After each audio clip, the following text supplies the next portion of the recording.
নমস্কার, সবাই কেমন আছেন? আশা করি সবাই খুব ভালো আছেন। আমি কৃষ্ণা, আমার এই রান্নাঘরে সবাইকে স্বাগত।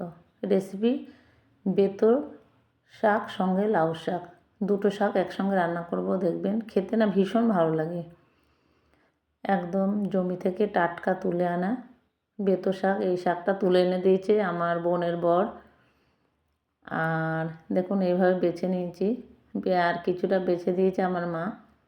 শাকগুলোকে এভাবে বেছে তারপরে কেটে নিয়েছি। আর লাউ শাক, সঙ্গে লাউ শাক দেবো, খেতে না খুবই ভালো হয় এই দুটো শাক একসঙ্গে। গ্যাস অন করে একটা কড়াই চাপিয়ে দিলাম, দিয়ে সরষের তেল দিয়ে দিয়েছি। তেলটা গরম হয়ে গেছে, দেখুন আমি ছোটো থেকে একটা আলুকে কুচি করে দিয়ে দিলাম।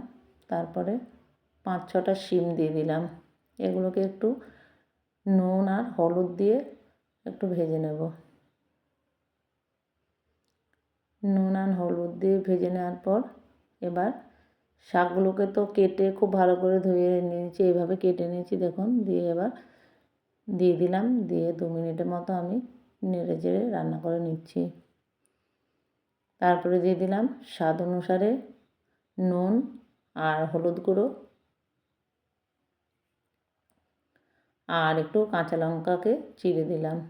আর ঝালটা যে যেমন খাবেন সেভাবে দেবেন। এবার আমি 7 থেকে 8 মিনিট একটু ঢেকে ঢেকে রান্না করে নিয়েছি। এই শাকটা রান্না করতে না খুব একটা বেশি সময় লাগে না। আর আমার শাকটা অনেকটা বেশি ছিল বলে জলও বেরিয়ে গেছে, আলাদা জল দিতে হয়নি। দিয়ে আবার কড়াইটা পরিষ্কার করে আবার একটা কড়াইটা চাপিয়ে দিলাম। দিয়ে আমি সরষের তেল দিয়ে রান্না করছি। শুকনো লঙ্কা ভেজে নিয়েছি। শুকনো লঙ্কা ভেজে নেওয়ার পর এই তেলের মধ্যে আমি ফোড়নে দিয়ে দিচ্ছি রসুন দিয়ে দিলাম। রসুনটা দেখুন খুব সুন্দর একটা কালার এসছে। এবার শাকগুলো দিয়ে দিলাম। শাকগুলো দিয়ে আবার 3-4 মিনিট রান্না করে নেব। আর যেই লঙ্কা ভেজে রেখেছিলাম ওখান থেকে আমি 2-3টে লঙ্কাকে গুঁড়ো করে হাত দিয়ে দিয়ে দিচ্ছি।